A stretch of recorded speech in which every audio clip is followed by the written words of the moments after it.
Hello, my name is Amanda Sanchez and this is my ID. So for the diagram setup, the temperature sensor with an LED trigger requires the combination of two previous circuits we had previously worked on, the temperature sensor circuit and the digital port LED circuit. Both circuits were done separately on one breadboard. The above diagrams show what each circuit looked like separately, and the last diagram is our final combination of them. So the LED positive wire connected to a 1K ohm resistor connecting to the digital input port D10. The LED negative wire connected to ground. For the temperature sensor circuit, the input came from the 5-volt port on the analog side of the Arduino. From there, two resistors in series and two resistors in parallel connected to the positive input of the LM335 temperature sensor. Then, a wire also connecting to that vertical line goes to the analog output port A1.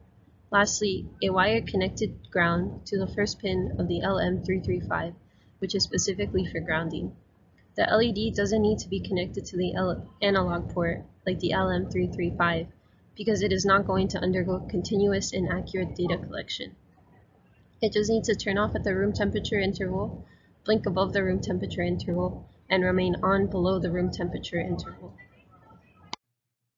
Hi, my name is Lorimar Santiago. This is my Panther ID, and I'm going to be going over the code for this week's lab. This is a video of us doing the lab. And so we use the same code as for lab 2 to show that the temperature monitor is reading the temperature continuously. So we have the read voltage function, converting voltage to temperature in Celsius and Fahrenheit, and the corresponding plots over time. What we added was these conditions here for the LED. So our threshold was between 20 and 24 degrees Celsius, which is roughly room temperature.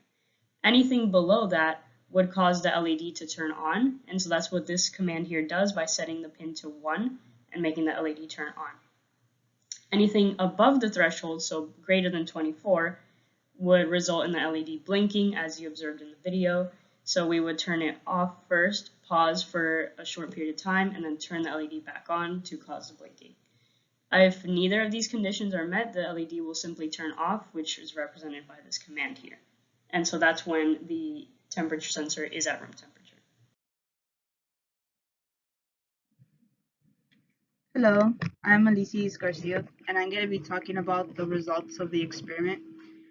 So what we see here is the two graphs that pretty much represent how the temperature changes with time. So the slopes represented on this graph are temperature over time. And the only difference between these graphs is that on the left side, it's representing in Fahrenheit, and on the right side, it's in units of Celsius. And from the beginning of the graph, as we can see, from 0 to 4 seconds, the slope is negative, and that's because that's the moment that the cold cup was placed on the temperature sensor. And at this point, when you look back into the video will show that the cup causes the LED light to turn on, and it stays on as long as the cold cup is on it. From 4 to 6 seconds, we see that the temperature is relatively stable, and that's because there's no stimulus, there's no cold or hot stimulus, but it's a little bit of a positive slope just because it's gonna the ambient temperature around the temperature sensor causes the temperature to want to return back to equilibrium. So that's why we see like a slightly positive slope. And now from 8 to 14 seconds, there's a great increase in temperature. And this is from the pinched fingers. The warmth of the pinched fingers causes a sharp increase in the graph, as we can see from 8 to 14 seconds. And when those fingers are removed, the same thing that happened from 4 to 6 seconds we see in happening at the onset of 15 seconds pretty much is that the stimulus is removed, so the temperature around the sensor is going to return to the ambient temperature as shown on the graph. So from here we can see that the temperature sensor worked. And also one quick note is that while the fingers were pinched on the sensor, as we can see in the positive slope, the circuit also detected this by blinking instead of having the sensor on completely.